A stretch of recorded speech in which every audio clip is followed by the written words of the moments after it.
Once, in 1666, Aurangzeb invited Shivaji on his birthday to Agra. Shivaji, his son Sambhaji, and his most trusted fellow men went to Agra to see Aurangzeb.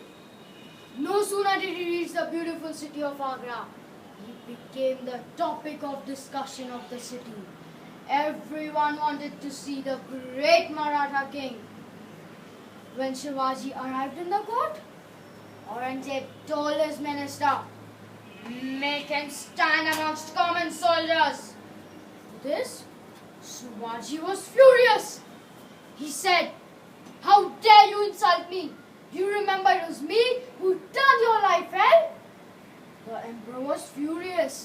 Shivaji had insulted him. He immediately ordered his minister, "Put Shivaji under house arrest." Shivaji realized he was trapped. He was constantly trying to figure out a way to escape. In spite of the gravity of the situation, Shivaji did not lose heart, and he suddenly had an idea. He told his followers about the plan. It was a big risk, but there was no other way. As decided, Shivaji sent a letter to Aurangzeb asking him to release his men. He said, "You do not need them, you need me, so let them go. I will stay back." Aurangzeb thought, "I know that mountain rat is up to something. But what? I think I will agree to this. There is such heavy security around there." And so, when one step of the plan was complete, Shivaji moved out to the next.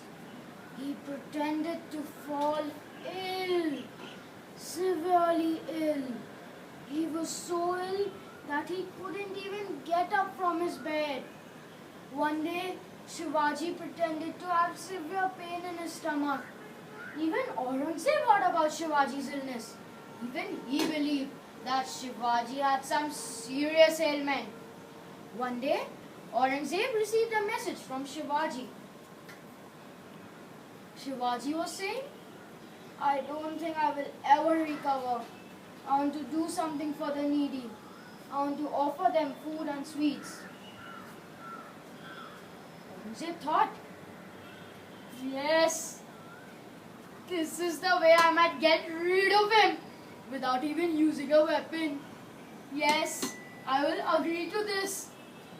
And so, huge baskets filled with fruits and sweets started moving out of Shivaji's camp. They were thoroughly checked by the guards. This became their regular habit. After a few days, the guards were tired of checking the baskets, and so they became careless. This was the time Shivaji was waiting for. As usual, one day when the baskets came, 2 of them remained empty, and Shivaji and his son got into the empty baskets, and his most trusty man, Firoji, took Shivaji's place on the bed. After checking a couple of baskets at the exit, the guards let the other baskets go without inspection. Once outside the village, Shivaji and his son got out of the empty baskets, and Shivaji's men were already waiting there with horses for escape. Meanwhile, back at the camp, seeing Firoji lying on the bed, guards mistook him for Shivaji. After a while, Firoji got ready for the next plan.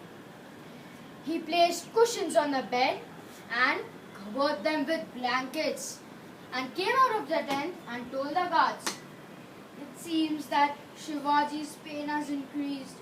That is why I am going to fetch medicine." This way, he disappeared into the night.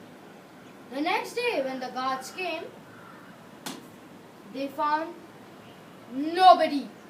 They searched every corner of the room, but it was of no use.